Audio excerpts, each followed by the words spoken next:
이제 드디어 요한복음 10장을 출발합니다.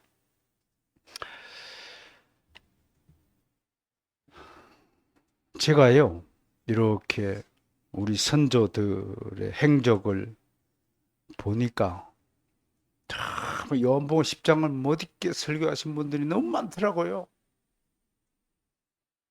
그런데 한 가지 의아한 점은 다 해석이 틀린다는 거예요. 그만큼 요한복음 10장의 해석을 유념 있게 봐야 된다. 다행스럽게 우리 개혁파 신학자들, 목회자들, 성경 주석가들, 해석가들은 다행스럽게 좋은 해석을 또 미리 주셔서 저는 오늘 제 해석이 아니라 우리가 본받아야 할 우리 믿음의 선조들의 그 해석들을 모아서 잘 요리하여서 여러분에게 소개해 주는 그런 시간을 가지도록 하겠습니다.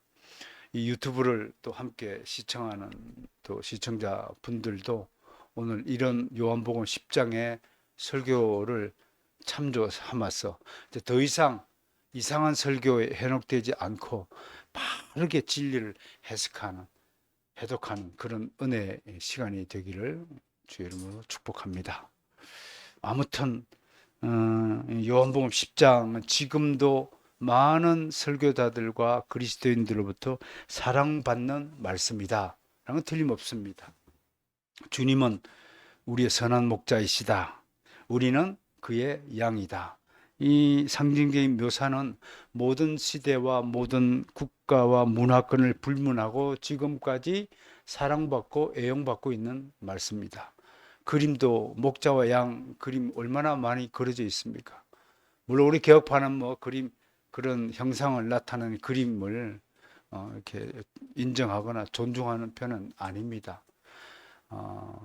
비개혁파 알미니안주의 계열의 교회는 아직도 유리창에다가 이런 그림들을 붙이고 있고 형상화 시키지만 사실 우리 종교개혁을 단행한 우리 선조들은 그런 형상을 조금이라도 우리 믿음의 세계에 남겨두지 않기 위해서 목숨 걸고 투쟁한 것이거든요. 그러니까 우리가 조금이라도 그분들의 노고, 헌신을 기억한다면 우리 어저께서 주기철 목사님 영화 다큐를 보셨지만 그 주 목사님이 바라시는 세상이 어떤 세상이 열까요? 정말 참된 믿음을 가지는 아름다운 믿음의 나라를 꿈꾸고 우리에게 그 나라를 물려주신 것 아닐까요? 그러므로 아름답고 정말 존귀하고 귀한 믿음의 나라를 훼손하는 일이 없어야 되겠다. 우리는 간단하게 이 정도면 뭐 어때? 뭐 주님 봐주실 거야. 그런 마음으로 촛불을 켜고 뭐 돌잔치 한다고 뭐 물건을 지불하고 하는 둥 난 너무 어불성설이 돌잔치 같으니요. 다른 거는 아기가 집을 수 있는 만큼 크기로 다 했는데 성경은 이만한 걸 갖다 놓고 있어요. 아예 성경은 폼으로 갖다 놓고 집지 못하는 거. 애가 그 무거운 성경을 어떻게 집으라고. 그러니까 그 잔치에 참여한 모든 아이는 절대로 목사가 될 수 없겠구나 생각을 했어요. 판사는 될 수 있을지언정. 이런 것들. 왜 이런 일들이 벌어지죠? 여러분, 우리 속에요. 이 정도는 괜찮겠지 하는 그 아니란 마음가짐 때문에 그런 여지를 두기 때문에 마귀가 틈을 타고 우리에게 접근하는 겁니다. 연탄가스가 뭘 타고 들어와요? 방바닥 틈새를 타고 들어와요. 그러니까 여러분들 신앙을 지키는 일들 중에 중요한 비법이 뭐예요? 틈을 보이려 말라? 보이지 말아야 돼요. 야구가 그래서 재밌는 거예요. 틈만 보이면 도루를 하잖아요. 틈만 보면 훔치거든요. 그래서 인류의 주자가 나가면 투수가 누굴 제일 신경 써요? 이렇게. 항상 여러분 신앙생활 할 때 항상 운전할 때도 좌우를 살피면서 마귀가 어느새 접근하는가를 살피면서 봐야 된단 말이에요. 여러분, 굉장히 중요한 교훈이에요.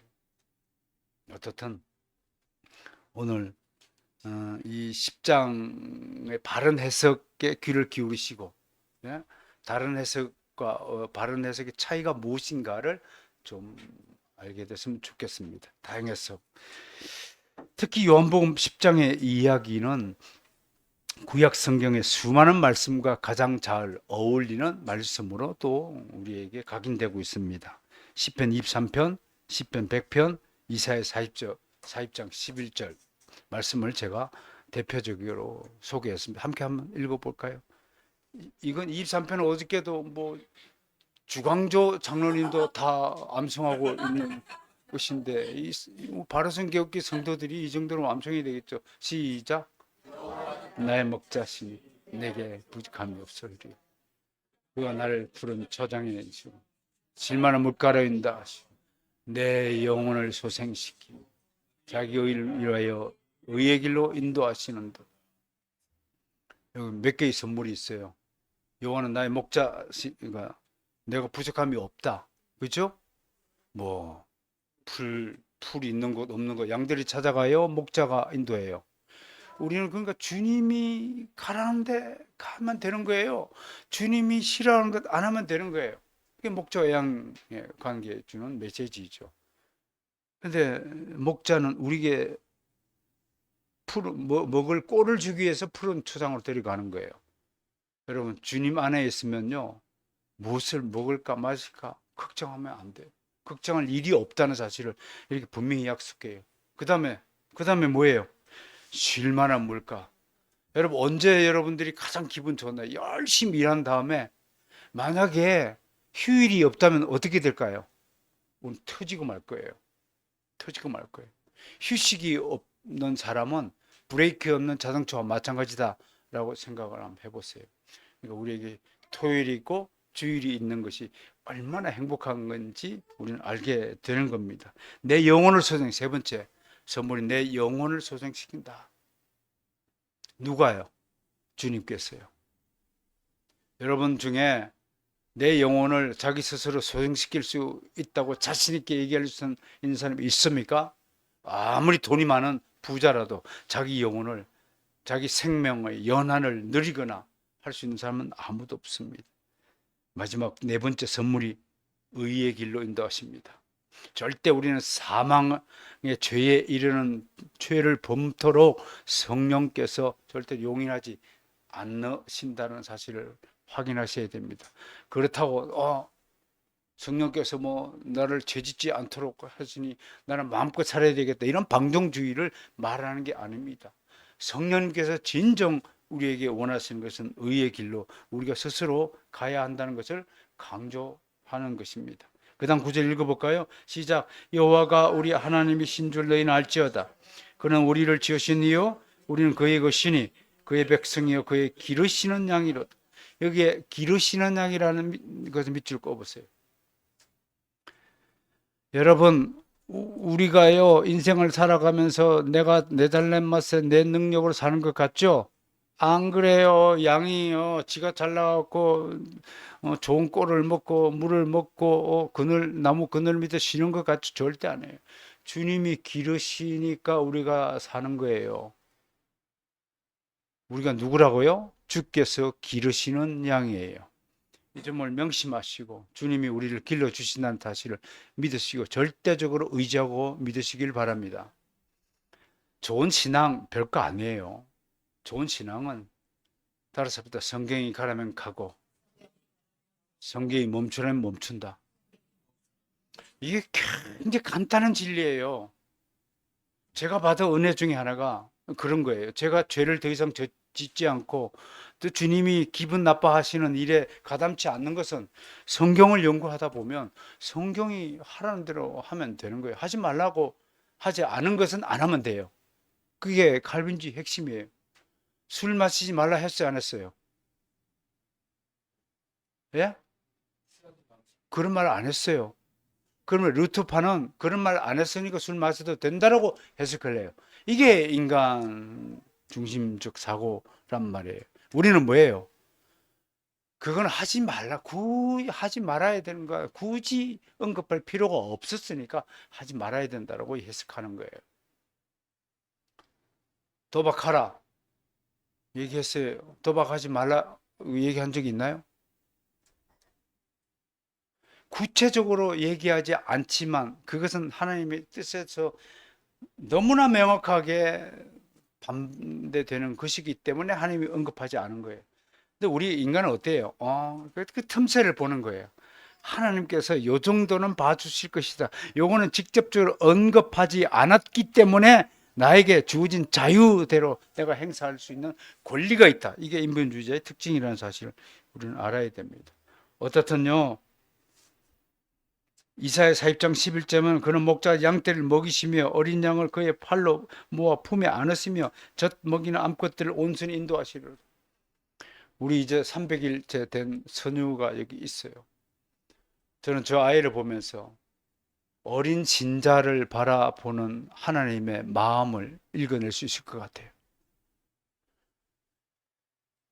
여러분, 저 선유에게는 두 가지 양면적인 모습이 있습니다. 첫 번째, 오직 엄마만 찾아요. 여러분, 이제 막 예수 믿은 사람들의 특징이 뭐예요? 정말 주님을 사랑해요. 얼마나 그 사랑의 농도가 깊은지 몰라요. 그런데 두 번째 양면이 뭐예요? 자기 식대로 사랑하는 거예요. 오직 엄마밖에 몰라요. 응? 목사도 거부하고 저 녀석이 말이에요. 다른 누구도 거부하는 거예요. 그러니까요, 어리다, 여러분들이 신앙이 어리다 하는 것은 굉장히 다른 한편은 고집이 세다라는 것을 의미하는 것을 깨달으셔야 됩니다. 그러니까 이 신앙을 잘 균형과 조화를 통해서 여러분 신앙을 이렇게 장성한 믿음의 분량에 이르도록 여러분 노력해 주시기를 진심으로 바람하지 않습니다. 현재 수준에 머물지 마세요. 끊임없이 자기를 개발하고 믿음을 키워나가야 할 것입니다. 예수님의 공생애 동안 여러 번 자신을 양의 목자에 비유하셨습니다. 예수님은 무리를 보시고 그 목자 없는 양 같음을 인하여 불쌍히 여기셨습니다. 예수님은 십자가에 못 박히기 전에 고난받는 종에 대한 언급한 이사야의 말씀을 인용하면서 너희가 다 나를 버리리라, 이 말씀이 어디서 예언됐나요? 십자가상에서 겟세마네 동산에서 예수님이 체포당하자 모든 제자들이 다 도망치고 말았습니다. 그대로 실현되지 않았습니까? 내가 목자를 치리니 양들이 흩어지리라. 어떻게 평양 산정형 교회를 허물기 위해서 누구를 쳤습니까? 주기철 목사님을 치니까 모든 교회가 다 빠그러지는 거예요. 여러분들도 내가 있을 때 있는지 없는지 뭐 고마움을 모르지만 내가 없으면 여러분들은 목자 없는 양같이 불쌍한 자가 된다는 사실을 알고 나를 더 귀하게 여기고 저를 위해서 기도해 주셔야 됩니다. 저는 어저께 그 다큐를 여러분과 함께 보면서 한편으로 두 가지 생각이 들었습니다. 야, 얼마나 다행인가. 우리가 얼마나 평화롭고 좋은 세상에서 살고 있는가. 이제는 칼이나 위협이나 적신이 나를 공격하는 시대에 살고 있지 않지 않습니까? 동시에 여러분, 신앙이란 항상 이 두 가지 동전의 양면을 동시에 생각하는 능력을 가져야 되는 겁니다. 여러분들이 어떤 일을 선택할 때도 마찬가지고요, 어떤 일을 행할 때도 마찬가지, 항상 두 가지 역설을 항상 지녀야 됩니다. 그런가 동시에 얼마나 행복한가라는 동시에 바로 이 행복 때문에, 이 평안 때문에 나의 신앙의 답이 무너진다는 위험을 느낀 것입니다. 저는 야, 나는 주기철 목사님처럼 저렇게 고문을 당할 수 있을까? 저하고 좀 다르더라고요. 저도 고문을 한번 당해봤는데 저는 저를 때리는 사람이 무서워서 못 때렸어요. 그럼 지혜롭게 맞았어요. 한 대 맞아말다 천지를 사방을 뛰었어요. 아야, 야야야야, 그러고 뛰어다니니까 나중에 웃으면서 웃어버리더라고요. 저는 빨리 나왔어요. 그랬어요. 너 빨리 가라고. 아마 주기철 목사님은 있는 대로 다 맞은 것 같아요. 때려라 이놈아, 그럼 더 때리지. 그런 생각. 그럼에도 그 고난을 5차례의 검거와 투옥, 나중에 사실 여러분들 영화는 보이지 않지만 마지막 때 아내를 겁탈합니다. 나쁜 놈들이에요. 그 주목사님 보는 앞에서 피를 토하게 만드는 악행 중에 악행을 저지르고 맙니다.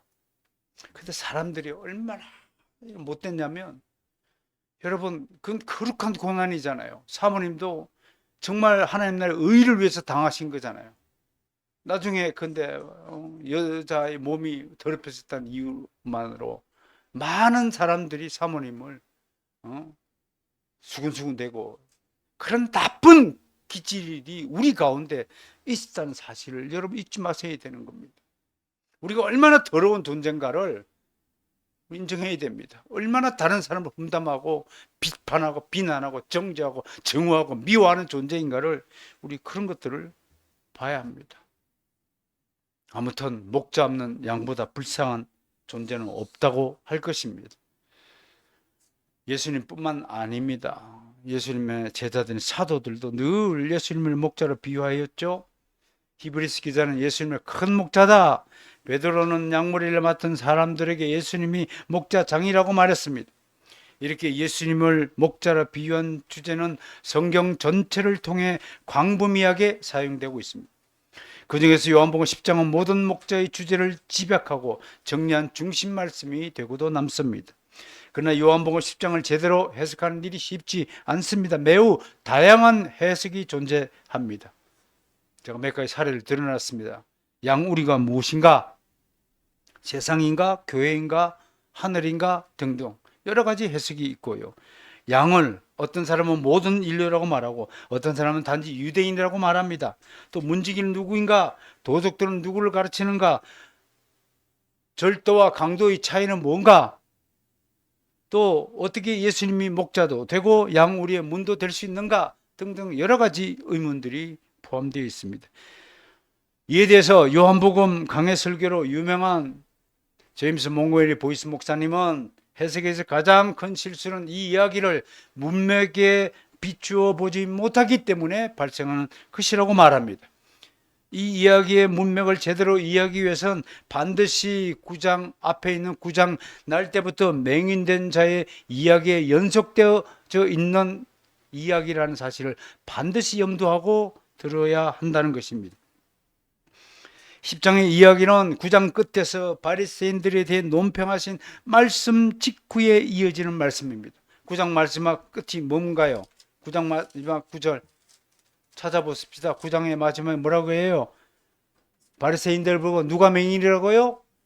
너희가 맹인이다 라고 하시면서 또 다른 비유를 통해서 바리새인들에게 가르침을 주고자 이어지는 말씀이 바로 10장의 말씀이다 라고 할 것입니다. 이 점을 연도하면 곧장 도적과 강도들이 이스라엘의 거짓된 목자들 곧 바리새인을 가리키는 말이며, 양우리는 예수를 받아들이지 않는 유대교를 지칭한다는 사실을 우리는 쉽게 알 수 있습니다. 여기서 그리스도의 음성을 듣고 그 부르심에 응답하는 사람들은 이스라엘 내, 즉 유대교 안에 포함되어 있는 영원전에 택함을 받은 하나님의 자녀들, 그리스도의 백성들, 영생을 주시기로 작정하신 자들이라고 하는 것입니다. 나면서부터 속임되었던 이 사람도, 눈을 뜨게 된 사람도 알고 봤더니 누구였다고요? 영원전에 하나님의 택하신 백성이다.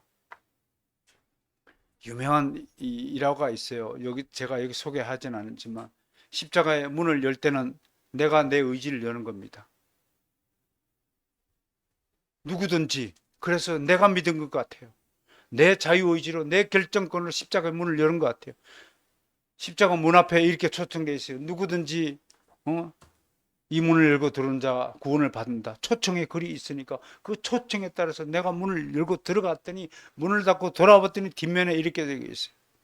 여기로 들어온 자는 창세전에 하나님의 택하심을 입은 주의 백성이었구나. 뒤늦게 알게 되는 것입니다. 여러분, 예정론도 마찬가지입니다. 예정론을 인간의 눈으로 쳐다보면 절대로 그것은 얼토당치도 않는, 이치에 맞지 않는 이야기가 됩니다. 여러분도 구원도 마찬가지예요. 내가 예수 믿은 것 같죠? 전부 그 방식을 통해서 내가 교회를 다녔고 내가 예수를 믿은 것 같이 보이지만, 구원의 문 안으로 들어왔더니 드디어 내가 예수 믿은 것이 아니라 내가 창세전에 하나님의 택한 백성으로 택정함을 입었기 때문에 내 귀에 복음이 들리게 되었구나 라는 사실을 뒤늦게 알게 된다고 하는 것입니다. 사랑하는 성도 여러분, 이 점을 염두하시고 이 양과 우리 이 비유를 통해서 예수님이 우리에게 말씀하시고자 하는 진정한 메시지가 무엇인가를 하나하나씩 살펴가시기를 축복합니다. 자, 계속 진행해 보죠. 또 하나, 이 요한복음 10장의 이야기가 매우 난해하고 어려운 이유 중에 하나는 이스라엘 목축에 대한 사전 지식이 결여되었기 때문에 그렇습니다. 제가 학교에 있을 때 실제로 이스라엘에서 어릴 때 목자 생활을 해본 교수님이 우리 학교와 특강을 한 적이 있어요. 한 달 동안 우리 학교에 오셔가지고 이스라엘을 소개한 적이 있어요.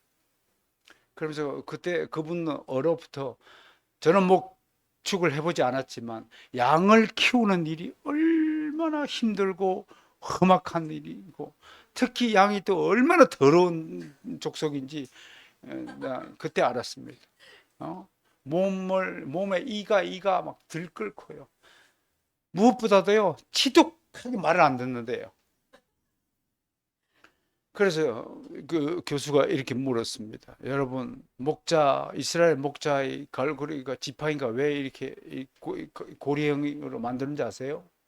가지 말라는 것, 그 길 가면 웅덩이로 빠지니까 치고 이렇게 가다 기어이 웅덩이에 빠진대요.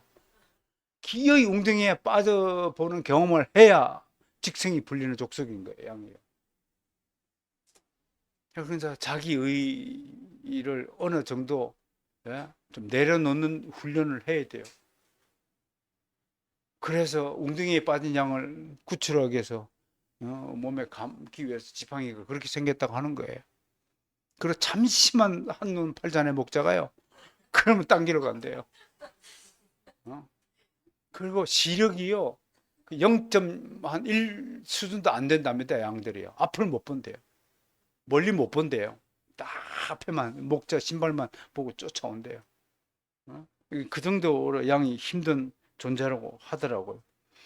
이런 양들을 키우는 것이 굉장히 쉽지가 않고 또 짐승들의 공격에 너무 취약한 양들이라는 거. 어떤 공격적인 무기가 없다는 거예요. 모든 동물 중에서요. 공격받을 때 심지어 사슴이라도 뿔을 들이받는 무기가 있지만 양은 유일하게 공격할 무기가 없다는 것입니다. 누가 지킬 때 가장 안전합니까? 목자가 지킬 때 안전할 수밖에 없는 구조가 목자와 양의 관계라고 하는 것입니다. 그래서 양을 보호하기 위해서 여러 가지 조치를 취하는데, 자, 들짐승들의 공격에서 보호하기 위해서 마을마다 커다란 양의 우리를 지었는데 그 마을 사람들이 공동 소유물이라는 거예요. 마을에서 키우는 모든 양들은 이곳에서 보관한다는 거예요. 높이가 약 3m 되는 정도이고요. 좀 부자 동네는 돌담을 쌓고 가난한 동네는 나뭇가지를 엮어서 이렇게 짓는다고 합니다. 밤이 되면 많은 목자가 이제 들판에서 돌아와서 자기 양들을 양우리의 문 앞에 이끌고 와서 문지기, 고용된 문지기거나 마을 청년들로 구성된 문지기에게 양을 인계하는 겁니다. 그럼 문지기는 양우리 앞에서 밤새도록 보초를 써서 양을 지키는 임무를 다합니다. 아침이 되면 다시 들판으로 양들을 몰아가기 위해서 목자가 양우리에 와서 얘들아 하고 한 사람 이름을 부르면 희한하게 자기 목자의 음성을 듣고 자기 양들만 따라간다는 겁니다. 옆에 B라는 목자가 부르면 대답조차 하지 않는다고 하는 겁니다. 여러분들 벌써 제 목소리 익숙해졌잖아요. 내 목소리 들으면 우리 목사님 목소리구나. 현진이는 지금 전혀 아닌 척. 옛날 목사님 목소리가 더 그립다는 등 뭐 그런 생각. 잊어버려야 돼 이제. 자, 이렇게 이래서 양들이 얼마나 순수한가를 또 우리가 이야기할 수 있는 겁니다. 또 한편 이스라엘 목축에 대해서 또 하나 알아야 될 상식이 있는데 그것은 뭐냐면요, 요한복음 10장에는 두 가지 종류의 양우리를 예수님 언급한다는 사실을 아시고 10장을 읽으셔야 돼요. 하나는 지금 마을에 지은 공동 소유물로서의 양우리, 그게 하나 있죠, 그죠? 또 하나는 산간지대에 세워진 양우리입니다. 산에서 너무 늦게 멀리 갔을 때는 마을까지 돌아오기가 힘들 때, 그때 임시처소로 산골짜기에 목자들이 힘을 연합해 가지고 우물도 파놓고 양우리도 돌담을 지어놓고, 아니면 제일 좋은 산간지대 양우리는 동굴이라는 거예요. 그 동굴이 없는 지역은 돌담을 쌓고, 동굴이 있는 지역은 동굴 앞에다가 돌담을 쌓아서 양을 보호하는 그런 임시처소에 양우리가 있다고 하는 겁니다. 그러니까 여기 문이 있어요, 없어요? 문이 없으니까 목자가 직접 문이 되었어. 그래서 이 산간지대에 세워진 양우리를 생각하고 앞에서 나는 양의 문이다. 우리 양을 지키는 주님이 직접 지켜주신 양의 문이다. The door of sheep. 그렇게 표현한 것입니다. 뒤에 나는 선한 목자다. 그 하면서 마을에 있는 양우리를 염두하시고 두 개의 다른 양을 가지고 비유하셨다는 사실을 아신다면 이제 요한복음 10장의 이야기가 조금 눈에 들어온다고 하는 것입니다. 그러므로 요한복음 10장 1절에서 18절까지 기록된 예수님의 목자와 양의 비유에는 두 가지 종류의 목자가 있음을 알게 됩니다. 하나는 7절과 9절에 있는 양의 문으로서의 목자요, 또 하나는 11절과 18절에서는 선한 목자, 두 종류의 목자를 오늘 설명하고 있다고 합니다. 이 두 가지 목자의 다른 역할을 구분하지 않는다면 10장의 비유를 정확하게 이해하지 못합니다. 이 양의 문이 가리키는 것은 양우리에 들어가기 위해서는 반드시 이 문을 통과해야 된다. 즉 천국에 들어가기 위해서는 반드시 예수님이라는 문을 통과해야 된다라는 의미가 담겨 있는 것입니다. 이것이 구원의 문을 상징하는 비유라는 사실을 우리는 분명히 알아야 됩니다. 저는 이 구절을 읽으면서요, 정말 예수님이 나는 양의 문이다, 나는 유일한 구원의 문이다 라고 비유하신 것에 대해서 감사를 했어요. 만약에 예수님이 나는 문이다, 그럼 나는 벽이다, 그러면 벽을 기어 올라가야 되는 우리가요, 얼마나 힘들어요. 나는 문이 아니라 나는 긴 터널이다 그러면 그 어둠 속 긴 터널을 구원받기 위해서 얼마나 우리가 고생하고 기어 들어가야 됐을까요? 지하 동굴도 아니고요. 그러니 간단하게 나는 너희의 구원의 유일한 문이다 라고 비유한 것은 너무나 감사한 비유가 아닐까라고 생각을 해봅니다. 한편으로 선한 목자는 양들을 위해 목숨을 버리는 목자입니다. 목자는 문지기로서 짐승의 침공을 막아내기 위해 밤잠을 설치면서 양우리를 지킵니다. 저는 부족하지만 저마저도 저같이 부족한 주의 종이라도 여러분들 위해서 기도합니다. 아침에 일어났어도 감사하게도 이제 시간이 좀 걸리더군요. 9명일 때는 간단하게 끝나던 기호가 5사람이 더 늘어났잖아요. 그래도 저는 감사했어요. 여러분들을 위해서 기도할 수 있는 기회를 주신 하나님께 영광을 올려드립니다. 제가 여러분들을 언제 봤다고 여러분들을 자세히 알겠습니까? 여러분들이 어떻게 살아오는지 제가 어떻게 알 수 있겠습니까? 그렇게 말하는 사람이 있다면 도사에 해당할 겁니다. 기독교는 도사가 이끌어가는 종교가 아닙니다. 기독교는 목자가 양들을 이끌어가는 종교입니다. 저는 목자이지 도사가 아닙니다. 저는 점쟁이가 아닙니다. 그럼에도 제가 믿기로는 성령 하나님께서 기도하실 때 여러분들을 지켜주신다는 이 사실 하나만큼은 절대적으로 의심하지 않고 믿기에 여러분들을 위해서 저는 기도하는 것입니다. 모든 피로가 다 사라지고 오늘 말씀을 잘 듣게 해달라고 기도했습니다. 그리고 오늘도 점심을 맛있게 먹을 수 있게 해달라고 기도했습니다. 제가 마지막 3번째로 오늘 아침에 기도한 것은 지지난 주처럼 설교하다가 기력이 다운되지 않게 해달라고 기도했는데 기도의 응답을 받은 것 같아요. 오늘은 막 기운이 막 넘쳐 흘러요. 설교가 막 살아있는 듯한, 나만 그렇게 느끼나? 굽어볼까요? 다음으로 오해를 풀어야 할 테면 양 우리가 가리킨 것이 무엇이냐 하는 것입니다. 세상이다, 교회다, 하늘이다 뭐 말을 하고 있지만 우리 개혁파에서는 1차적으로 유대교를 가리킨다고 보고 있습니다. 그러면 예수님이 왜 유대교 안으로 침투하여 이들을 혼란스럽게 하는 것이죠? 주님이 친히 유대교의 세상 안으로 침투하여 나타나신 것은 유대교 안에 머물러 있는 하나님이 창세전에 예수님에게 주신 자들, 즉 택함을 받은 자녀들을 유대교 밖이 어딘가요? 하나님의 나라 바실레 두데오라는 곳으로 불러내게 하려 하시는 것입니다. 하나님이 주신 자들은 반드시 주님의 음성을 듣고 따라 나서기 마련입니다. 우리 어렸을 때 동화인가요? 지가 닭인 줄 알고 한참을 닭을 엄마라고 부르고 다니는 오리 새끼 이야기 들었죠. 점점 커가면서 자기가 닭이 아니라 오리라는 사실을 발견하는 그 모습을 보시면서 아무리 섞여 있다 할지라도요, 하나님 눈에는 누가 내 새끼인지 딱 드러나게 되어 있습니다. 그런데 언제 그를 불러낼 것인가는 하나님의 몫입니다. 주권적 선택, 주권적 부르심, 하나님의 몫이라는 것입니다. 다행스럽게 우리는 벌써 하나님의 부르심을 받았다는 사실을 잊지 마시기 바랍니다. 다시 한번 말씀을 해야 되겠네요. 우리는 하나님의 부르심을 벌써 받았음을 믿으시길 바랍니다. 오늘 반응이 좀 이상하네. 여러분, 이게 얼마나 기가 막힌 복인 줄 모르세요? 생각해 보면요, 이거 언어로 설명이 안 되는 거예요. 이거 엄청난 축복이에요. 예수님이 늘 강조하잖아요. 제가 늘 자주 말하잖아요. 왜 귀 있는 자는 들을지어다 라고 얘기하면서 얘기한 줄 아세요? 여러분, 때가 이르지 않고 하나님의 택함을 받지 못하고 하나님의 부르심을 입지 못하면 아무리 복음을 하고 설교를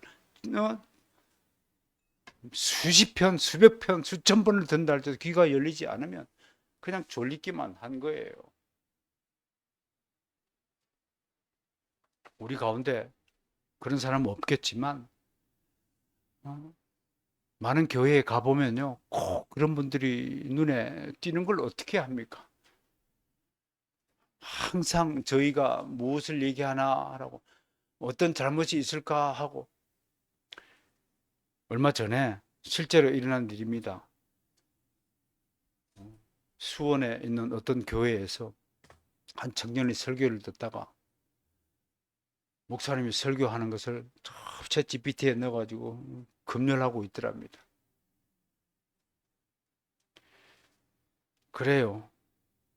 하나님이 오죽했으면 설교를 베끼는 목사들을 경고하기 위해서 그렇게 경고하실까라고 생각이 들지만, 그렇게 나쁜 일의 도구로 쓰임받는 그 학생은 뭐예요? 그 뭐냐고요? 여러분, 선한 일의 도구로 쓰임받기를 원합니다. 악한 일에, 가로 유다처럼 예수를 팔아먹는 일에 쓰임받으면 안 되는 거예요. 그것 자체가 하나님의 징계 아래, 진노 아래 놓여 있다는 사실을 잊지 마셔야 되는 겁니다. 오늘 택함을 받은 자들,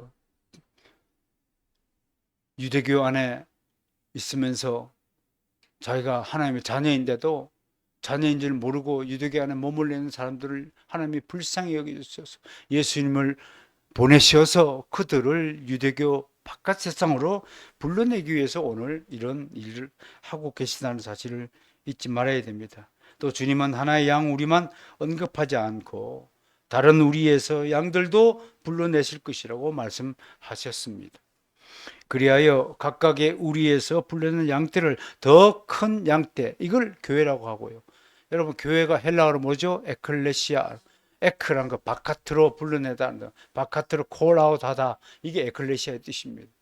여러분들 어디로 불러냈다고요? 어두운 데서 밝은 곳으로 불러냈어요. 비진리가 있던 곳에서 진리의 세상으로, 죽음이 있던 곳에서 생명이 있는 세상으로 불러내주셨다 해서 교회를 에클레시아라는 거예요. 여러분, 우리가 지금 바로 쓴 개혁교회 이름 뭐예요? 가진 교회입니다. 우리가 어디 있다 어디를 불러냈을까요? 두 가지 부르심을 기억하셔야 됩니다. 하나는 죽음의 세상으로부터 생명의 세상으로 부르심을 받은 바로 성경교회라는 사실을 믿으시길 바랍니다. 두 번째, 기독교회는 핵심적이고 분명히 선포해야 될 바른 진리 교리가 있는 교회가 있고, 인간 목차에 의해서 개인의 뜻에 의해서 운영되는 교회가 있습니다. 여러분, 우리는 한 개인이 운영하는 교회가 아니라 선조들이 우리에게 물려주신 기독교의 핵심 진리인 교리에 의해서, 그 신앙 고백서에 의해서 운영되고 움직이는 교회로 부르심을 받았다는 사실을 믿으시길 바랍니다. 멋지죠? 멋지죠? 우리는 남은 인생을 이제는요, 일반적이고 보편적인 그런 교회를 어떻게 하든 개혁교회로 만드는 일에 동참하시고 좀 힘을 써 주시기를 다시 한번 강조를 드립니다. 이제 정리하겠습니다. 오늘 우리는 이런 비유를 통해서 어떤 영적인 가르침들이 포함이 되어 있는가를 오늘 좀 살펴보도록 하겠습니다. 첫 번째, 몇 가지 질문을 던져야 되겠습니다. 오늘 비유를 통해서 주님이 아시는 양들은 누구죠? 바로 이 비유를 통해서 우리는 주님은 친히 자기 양들이 누구인지 아신다는 것을 나타냈습니다. 3절에 그가 자기 양의 이름을 각각 불러 인도해 내느니라. 주님의 것이 아니면 누구의 것일까요? 뭐 말할 것도 없죠. 그러면 이 세상에서는 모든 인간이 다 주님의 것이다 아니다? 아니다라는 것을 알 수 있습니다. 그 비유는 마태복음 25장에 있는 양과 염소의 비유를 통해서 다시 한번 우리에게 설명한 바가 있습니다. 우리 눈에는 다 똑같이 그냥 같은 인간으로 보이지만 하나님의 입장에서는 다 반드시 두 종류, 두 부류의 인간이 있다는 것을 알아야 됩니다. 그러나 아는 것은 아는 것으로 그쳐야 됩니다. 우리에게는 그들을 분리해서 그들을 미워할 권리가 전혀 없습니다. 무조건 우리는 그가 누구이든 간에 그가 마귀 자식이라도 예수님의 가르침처럼 따라서 원수를 사랑하라. 우리는 그가 마귀 자식이든 아니든 상관없이 무조건 내 이웃을 내 몸같이 사랑해야 될 의무만이 우리에게 주어졌다는 사실을 명심해야 될 것입니다. 절대로 불화 일으키지 말아야 됩니다.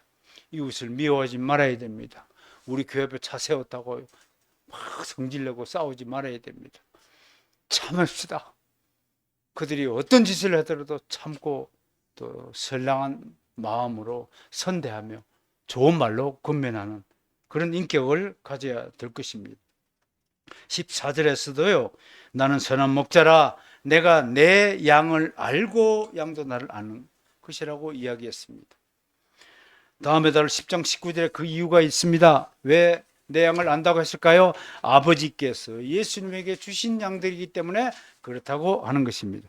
두 번째 질문은 목자는 누구를 위해 죽느냐라는 질문에 대한 답이 오늘 10장에 있는 것입니다. 목자는 모든 양을 위해 죽는 것이 아니라 자신에게 주어진 자기 양을 위해 죽는다고 오늘 예수님이 분명히 선포하고 있습니다. 14절과 15절이 그것을 잘 설명하죠. 14절에서 내 양을 언급하고 있죠. 15절에서 바로 그 내 양을 위해 목숨을 버린다고 언급하십니다. 예수님은 그들이 누구인지 압니다. 예수님은 그들이 영원한 하나님의 나라로 올 수 있도록 모든 길을 열어주셨습니다. 성경 곳곳에서 하나님은 어떤 한정된 수의 사람들을 주 그리스도에게로 주셨다고 증언합니다. 우리는 기존에 계신 분들 저한테 도르트 신조에 대해서 다 학습한 바가 있습니다. 1919년 약 7개월 동안 54차에 걸친 교회 회의를 통해서 아르미니스 주의자들 학문파들에 의해서 왜곡된 구원의 교리를 정확하게 바로잡고자 5가지 교리를 발표했죠.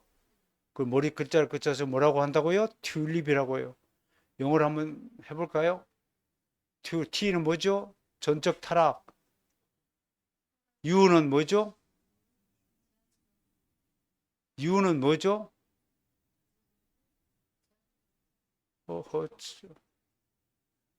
조건적.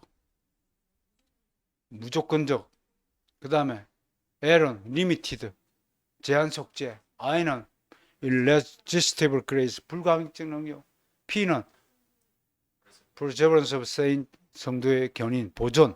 이 5가지 교리를 발표해서 더 이상 인본주의자들의 잘못된 구원론을 그 입을 막아 쓴 것입니다.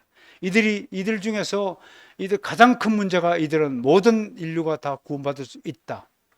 그 구원의 결정권은 내가 결정하는 것이지 하나님의 예정에 의해서 구원이 결정이 된 것이 아니다 라고 이야기한 것에 대해서 제한속죄를 교리를 분명히 밝혀둔 것입니다. 여기서 반드시 언급하고 넘어가야 할 부분이 있습니다. 하나님의 이 영원한 구원 계획을 들으시고 믿으시고 하나님께 영광을 올려드려야 합니다. 하나님은 우리가 죄인인 줄 아시고 우리가 구원을 받을 만한 어떤 자격을 가지지 못한 존재임을 충분히 아시고서도 우리를 구원하신 것입니다.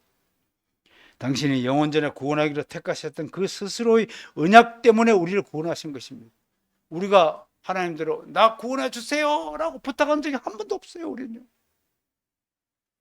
그리고 내가 구원을 받아야 될 이유가 10가지도 넘습니다 하고 하나님께 이유를 조목조목 되면서 헌의안을 올린 적도 없어요.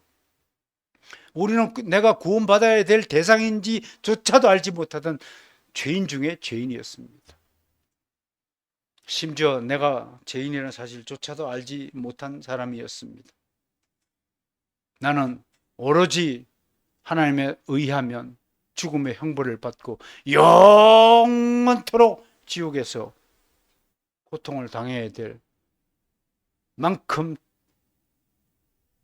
추악한 죄인이었다는 사실을 우리는 깨닫고 하나님께서 이런 죄인을 구원하시기 위해서 이 땅에 오셔서 내가 받아야 될 십자가의 형벌을 대신 담당하시고 피를 흘려주시고 그래야 해서 구원의 길을 열어주셨다는 이 사실을 우리는 정말 잊지 않고 감사해야 될 것입니다.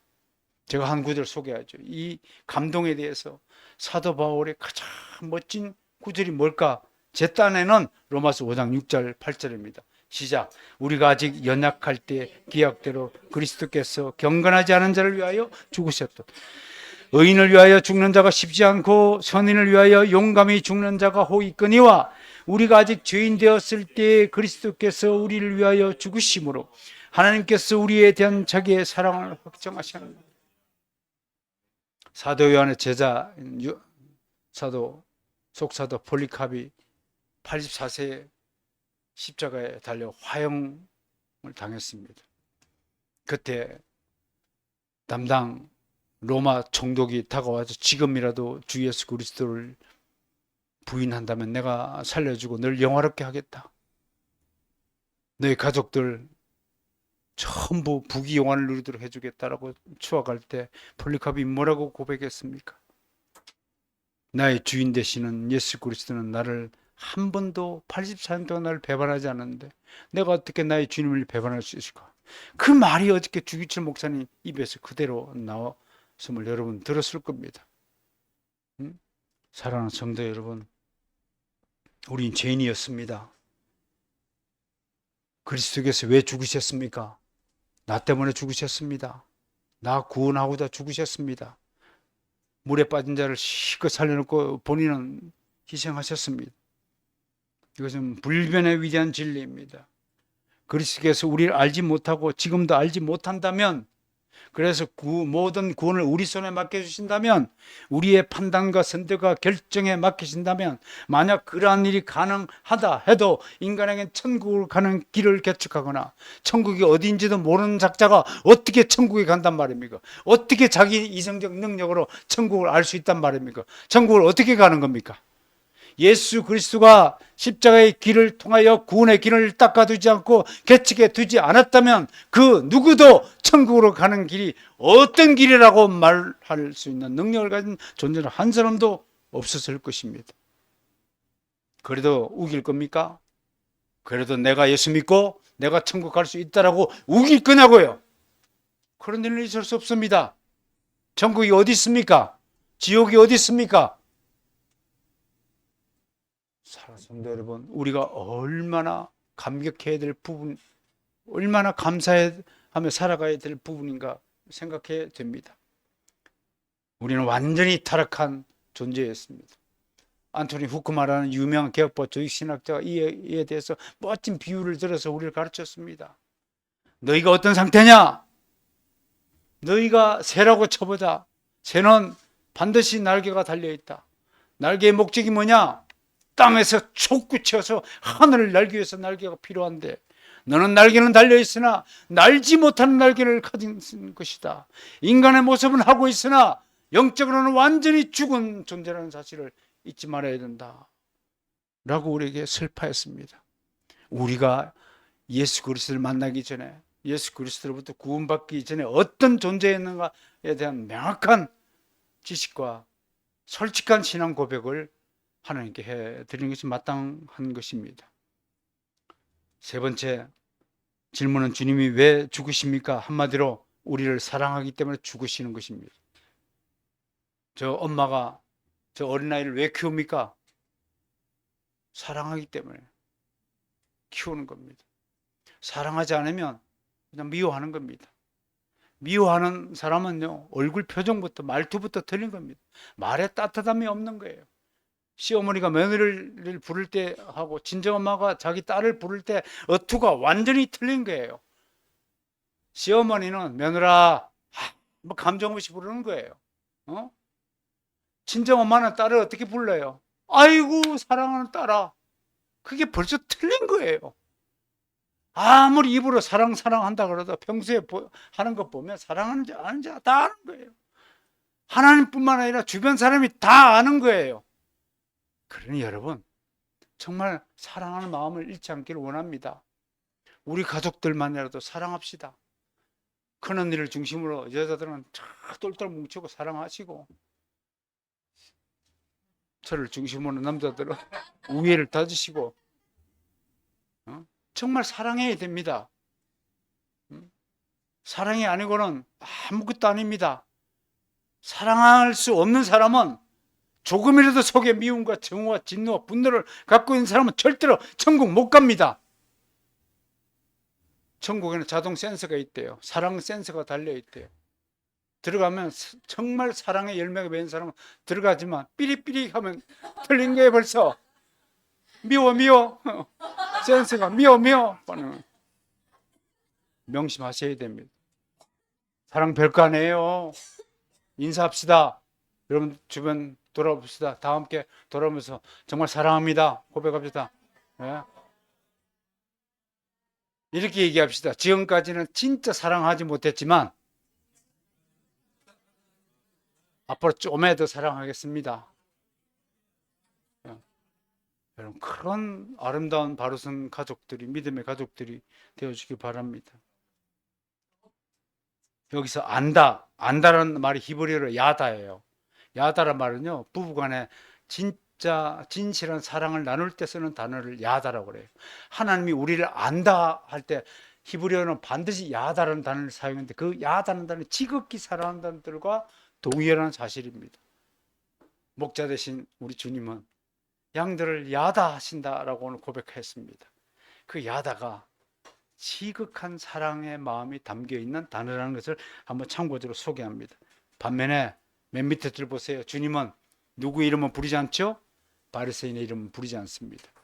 부자와 나사로에서 그 부자 이름은 하는 주님이 기억조차 하지 않듯이 바리새인들의 이름은 기억조차 하지 않습니다. 네 번째, 주님의 부르심을 받은 자는 어떻게 반응합니까? 하나님이 택하신 백성은 주님의 음성을 들으면 즉시 따라 났습니다. 이게 특징이에요. 베드로 보세요. 주님이 부르시자 배와 부치를 버려두고 즉시 주를 따랐습니다. 아버지를 버린 자식을 두고 동네 사람들 저런 호로 자식, 저런 불효 자식이라고 욕을 했을까요? 안 했을까요? 아마 욕을 아주 지독히도 많이 했을 거예요. 어떻게 하루아침에 저놈이 이상한데 미쳐가지고, 예수한테 미쳐가지고 아버지도 버리고 집도 버리고 도망갔다고 욕을 할 때, 그러나 진리를 위해서 진정한 생명으로서 베드로는 결단한 것입니다. 세관에 앉아있던 마태를 보세요. 그는 주님이 자기 이름을 불러주기를 기다렸듯이 주님이 부르시자 즉시 따라 나섰습니다. 정말 재미있는 장면이죠. 삭개오는 어땠어요? 뽕나무에 왜 올라갔어요? 어?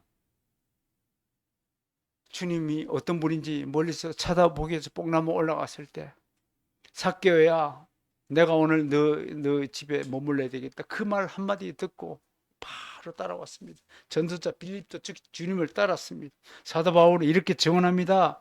하나님이 미리 아신 자들로 또한 그 아들의 형상을 본받게 하기 위하여 미리 정하셨으니 이는 그로 많은 형제 중에서 맏아들이 되게 하려 하심이니라. 또 미리 정한 그들을 부르시고, 여러분들 왜 부르심을 받았나요? 영원 전에 하나님께서 택정함을 입은 여러분이라는 사실을 믿으시기를 바랍니다. 부르신 그들을 또한 의롭다 하시고 의롭다 하신 그들을 또한 영원롭게 하셨다라고 하셨습니다. 마지막 다섯 번째, 주님은 그럼 우리를 부르시기만 하는 겁니까? 아니요, 주님은 우리를 부르시고 난 다음에 그들을 바깥으로 인도하여 내는 분입니다. 이끌어내는다라고 되어 있습니다.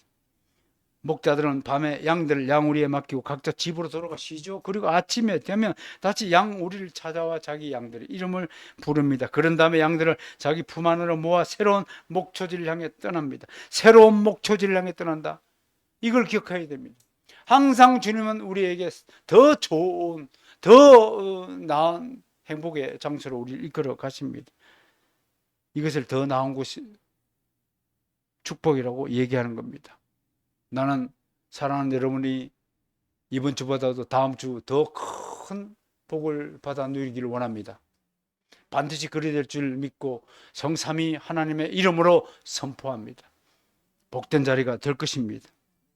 유독에 하나 있던 사람들을 기독교의 세상으로 불러내십니다. 억압과 핍박이 있는 곳에서 자유와 인권이 보장되는 세상으로 인도하십니다.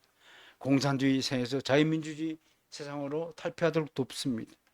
심지어 자유로운 세상 안에 산다 할지라도 세속주의에 빠진 자들을 구출해 내십니다. 게임에 중독된 자들을, 마약에 중독된 자들을, 알코올 중독된 자들을 치유하십니다. 세상의 미련을 버리지 못하고 다시 세상을 기웃거리는 자들을 지금도 이끌어내십니다. 머뭇머뭇 결단하지 못해서 주저주저하고 뒤를 돌아보다가 소금 기둥이 되지 않게 하기 위해서 주님은 그런 사람들에게 결단의 힘과 능력을 부여하시는 것입니다. 그럼 기도하십시오. 저에게 강력한 결단의 의지를 심어 달라고 기도하셔야 되는 것입니다. 오늘 말씀에서 우리가 얻어야 될 교훈 몇 가지를 소개합니다. 첫 번째, 우리는 비유 말씀을 우리 스스로에게 적용시켜야 됩니다. 우리는 주님에게 소속된 주님의 양들이기에 주님의 음성을 듣고 알아차릴 수 있습니다. 두 번째, 주님은 언제든지 우리를 개인적으로 부르실 수 있음을 알아야 됩니다. 구원으로 초청하기 위해 부르시기만 하는 것이 아니라 삶의 현장에서 사람을 만나는 관계를 통해 어떤 일을 수행하는 곳에서 또는 사역의 현장에서 우리는 언제든지 주님의 부르심을 들을 수 있습니다. 설거지 하다가도 주님의 부르심을 들어야 됩니다. 그 들을 수 있는 귀를 가져야 되는 것입니다. 조금이라도 짜증이 나고 원망이 되고 염려가 되는 그 마음 한가운데서 주님의 음성을 들으셔야 됩니다. 얘야, 네 마음이 좀 짜증났구나. 속히 돌이키라 라는 주님의 음성을 들으시는 자만이 회개하고 신앙의 아름다운 열매를 맺을 수 있는 것입니다. 세 번째로, 우리는 각자 주님의 부르심에 응답해야 됩니다. 우리 주님의 사도들, 제자들이 즉시로 응답했듯이 부르실 때 즉시로 응답해야 됩니다. 근데 우리는 어떻습니까? 늘 우리 식대로 지금은 아닌 것 같은데요. 조금만 더 기다려 볼게요. 주님은 주님의 초청에 자발적으로 기쁨의 마음으로 응답하는 사람을 축복하십니다. 우리 가운데 마지못해 응답하는 사람도 있습니다. 아이들은 대개 주일 아침에 늦잠을 자고 싶어 합니다. 그러나 주일 예배에 참석하는 것을 즐거워하는 마음을 가지도록 부모가 잘 다스리고 양육해야 됩니다. 더 중요한 것은 마음만 먹는다고 되는 것이 아닙니다. 이렇게 마음만 먹는 사람을 주님은 마음은 원인데 뭐가 연약하다? 육신이 연약하다. 의지가 연약하다는 뜻입니다. 이때 육신은요. 소마가 연약한 게 아니라 사르스가 연약하다고 된 거예요. 소마는 몸 자체가 몸에 연약한 지체를 소마라고 가르치지만 사락스는 의지가 약한 인간을 사락스하다고 얘기하는 것입니다. 이렇게 마음만 먹는 사람 되지 말고 누구든지 마음은 먹을 수 있습니다. 그러나 행동하고 실천하지 않는 결심은 아무런 소용이 없습니다. 우리 학교 다닐 때 얼마나 하루 24시간 시간 계획표를 동그라미 그려가지고 얼마나 많이 그려봤습니까? 저도 마찬가지고 거기에 포함되고 우리 가운데 아무도 그 시간 계획표대로 방학을 보낸 사람은 아무도 없었습니다. 11시에 자고 아침 10시에 일어나고 책을 몇 권 읽고 전부 다 헛된 일이었습니다. 마음만 먹는다고 되는 게 아니에요. 실천이 중요한 겁니다. 우리는 간혹 입으로 예수 믿고 교회 다니고 싶다라고 말하는 사람을 만납니다. 그런데 그의 말은 오늘 처음 한 말이라 10년 전에도 같은 말이었습니다. 저는 여러분에게 분명히 말씀을 드립니다. 의지가 빈약한 사람은 절대로 천국에 못 갑니다. 천국은요, 강력한 결단과 의지로 똘똘 뭉친 의지의 사람들만 가는 곳이 천국이라는 사실을 분명히 하시고, 결단할 때 결단하고. 여러분, 소돔과 고모라 멸망할 때 누가 소금 기둥이 됐어요? 남자가 기둥이 됐어요? 여자가 기둥이 됐어요? 특히 여성들, 결단할 때 결단하셔야 돼요. 미련 가지 마세요. 왜 세상에서 머물고, 왜 주님이 주시고자 하는 복의 열매를 받아 누리고 행복한 인생을 살지 못하고 고생고생을 하세요? 내가 또 노래를 불러줘야 돼요? 미련 때문인가 봐. 그 미련을 버리지 못하면 하나님 나라에 합당치 않은 사람이 되는 거예요. 오늘 결론입니다. 그리스도의 부르심을 듣는다는 의미는 그냥 앉아 있으면서 듣기만 한다는 의미가 아닙니다. 그 부르심을 즉각 행동으로 옮길 때 부르심을 듣는 것이 명확해집니다. 그래서 여기서 네 단어를 여러분에게 소개합니다. 하나님, 뭘 원한다고요? 분명한 반응, 리액션. 그래서 설교할 때 아멘 하고 들으세요.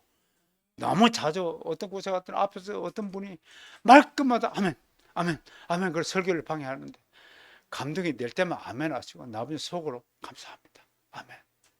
이게 하나님의 즉각적인 반응입니다.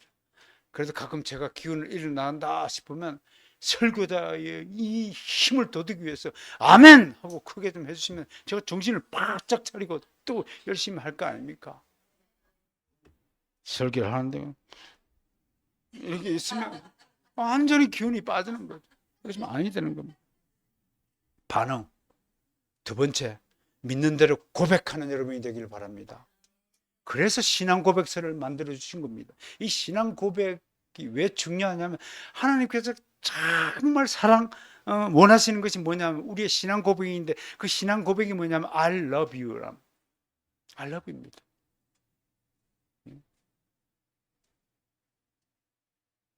미국 엄마는 애가 넘어지면 애가 어떻게 그릇을 깼으면 어떻게 한다고요?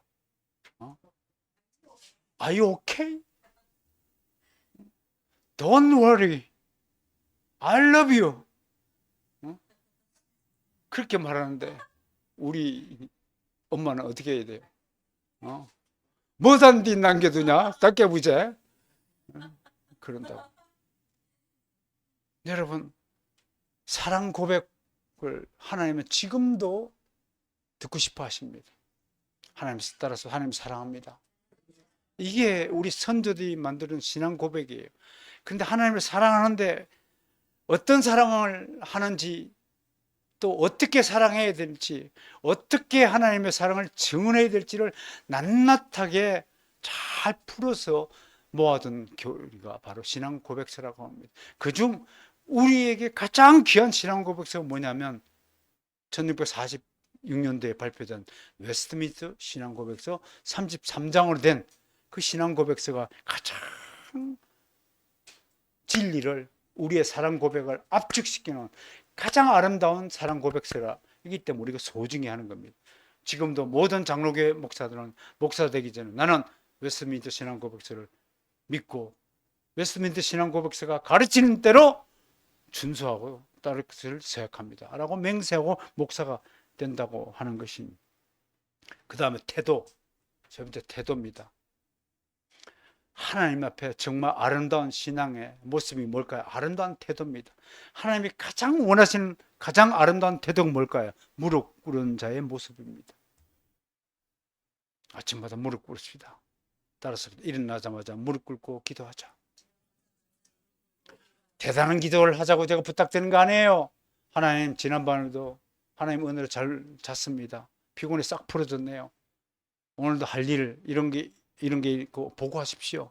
아버지, 오늘은 이런 게 해야 되는데 어딜 가든지 하나님 함께 해주시고 은혜를 베풀어 주시고 원수되었던 마음을 풀어서 모든 일들이 잘 풀어지도록 도와주세요. 그게 아침 기도예요. 그것이 무릎 꿇는 자의 했습니다. 그 다음에 행동입니다. 당신이 아침에 기도한 대로 행동하시기를 바랍니다. 그러므로 주님이 부르실 때 그의 영원하신 뜻과 계획과 목적과 방식을 절대적으로 믿고 의지하고 즉각 응하는 연습과 훈련을 쌓아야 됩니다.